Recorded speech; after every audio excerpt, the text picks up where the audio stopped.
So back to this one. You can see how it has dried, everything's nice and flat, cool, and that these puddled areas definitely have a stronger, sort of harder line to them. Well, in some places, yes, and in some places, no. Like if you can see it here, nice, strong line here, and kind of the ghost of a line over here, but it's not super strong. Same thing happening over here.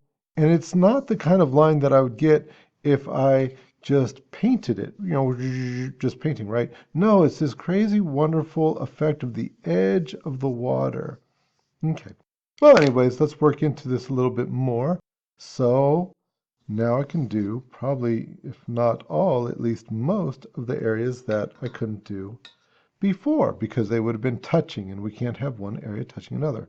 I think right off the bat, why don't I go ahead and finish up this fish because this is an easy one. And since we're kind of practiced at it, it shouldn't be a big deal. So the first thing I'm going to do is take and wet this area right up here. And so I've created my little puddle right up here. And I think a little bit of the orange, just a little bit. Drop a little bit of that orange, but I don't want this to be real super dark. I want this to be lighter. Okay, and then a little bit of that yellow, and then maybe that's it, I don't have to do a whole lot. Nothing says I have to do a whole lot in here because I want this to stay nice and light because this is a nice place where maybe some light would catch on the fish. Maybe, maybe just a little bit more stuff going on than that, but not too much. Okay, cool, good enough. All right, and then this fin, maybe I'll catch that more later when I do a little bit more sort of the detailed work with, just a small brush like this one right here. Okay, but anyways, back to this. Get this fin in. Okay, and then this fin right here.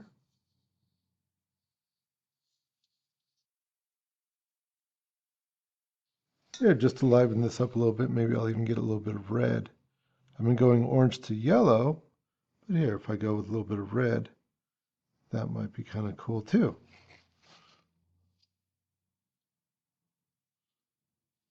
I'm going to liven up those colors a little bit. Maybe a little bit of yellow in there. Why not? Seems to have it most other places.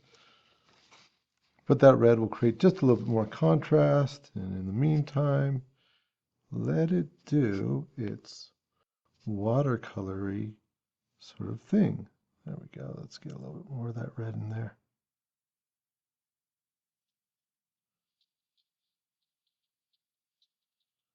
And, maybe right in here. Okay.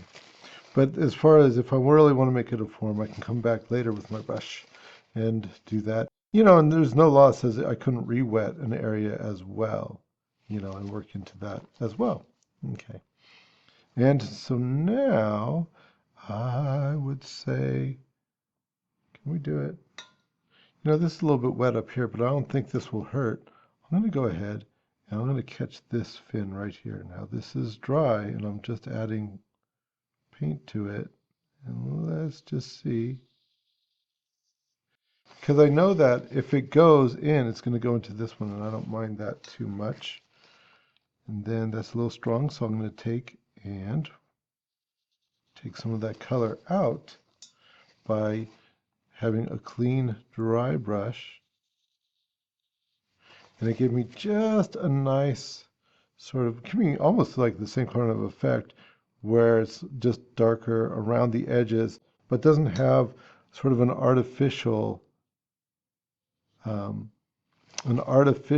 sort of drawn line to it for the edge. If you're a painter, you want to take advantage of this kind of stuff. You want the paint to do stuff for you, right? Otherwise, you might as well just be drawing because then in the drawing, a pencil is a pencil and it's going to do exactly what you tell it to, but really nothing more. Whereas with the paint, then, you know, the paint should do more for you than what a pencil is. And that's the power of the paint, right? Okay, so let's work in this one here. All right, so I think that actually I want to bring this fin down a little bit. In my drawing, now that it's painted, I see that the drawing could have used a little bit different proportions. So I'm going to work back up. This is that area that I had before. No big deal. No big deal at all. I can just re-wet that area and work right back into it again, maybe with some purples. That's a nice safe color. And you'll see that it's going to drop back down to where I just got it, but it can also work into the area where I was, and maybe some green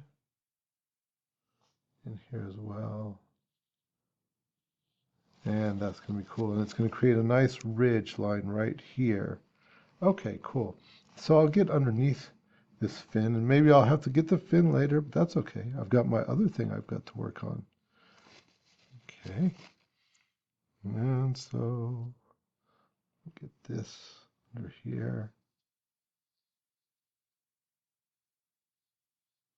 Okay, and it's going to make its own way. But now, here, I've got this whole mouth area, and I've got this I just did. You know, if I was just a little bit careful, I think I could do that without getting it into that. Let's see if I can be careful. So here, that's no big deal.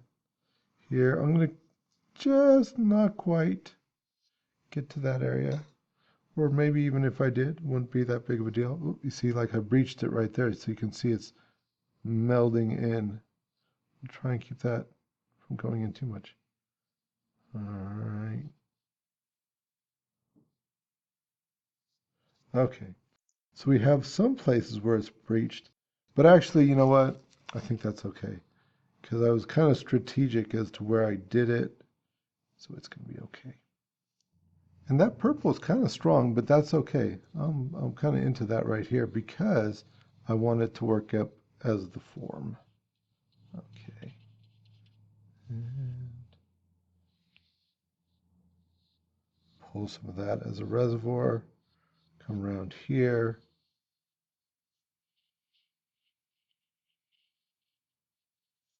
So darker here, and I'll leave it lighter towards the top.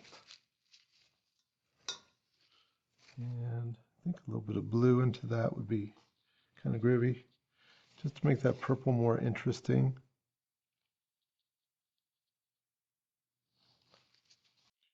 Just letting it puddle in, right? Just hitting that blue a little bit.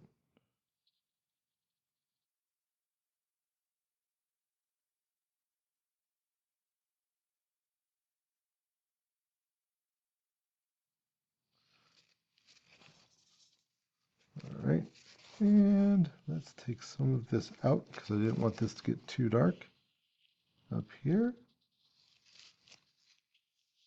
So you can see I'm just erasing away with my brush. The other thing I can do is I could drop some water into there, and that's gonna be kind of cool because it'll take some of the paint maybe away from over here and flow it down more towards the bottom.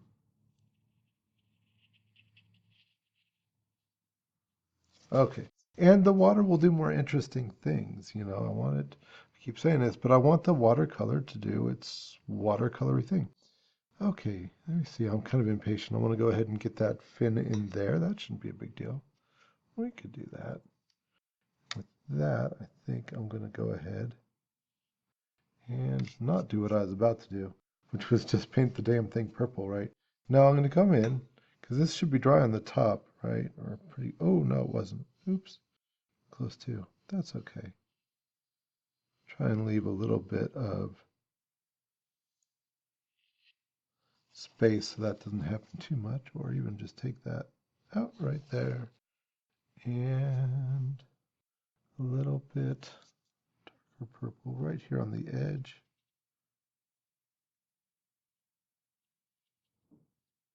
So I'm not painting an edge, but I am just taking it and putting the paint near the edge.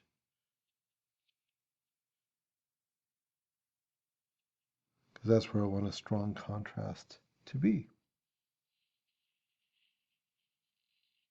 Okay, groovy. Cool. All good. All good. All right. And let's see. Can we get that last little bit of fin, and then we can just be done with this phase and get into the details and stuff? Sure, why not? Let's go for it. So here,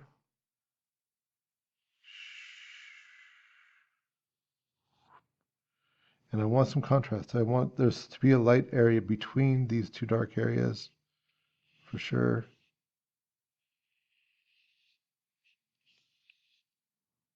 So that it separates the fin out. And I can reinforce that later when I put, sort of some brush-drawn details into it. Here, a little bit of water into there just to soup it up a little bit, let it do its watercolory thing. And cool.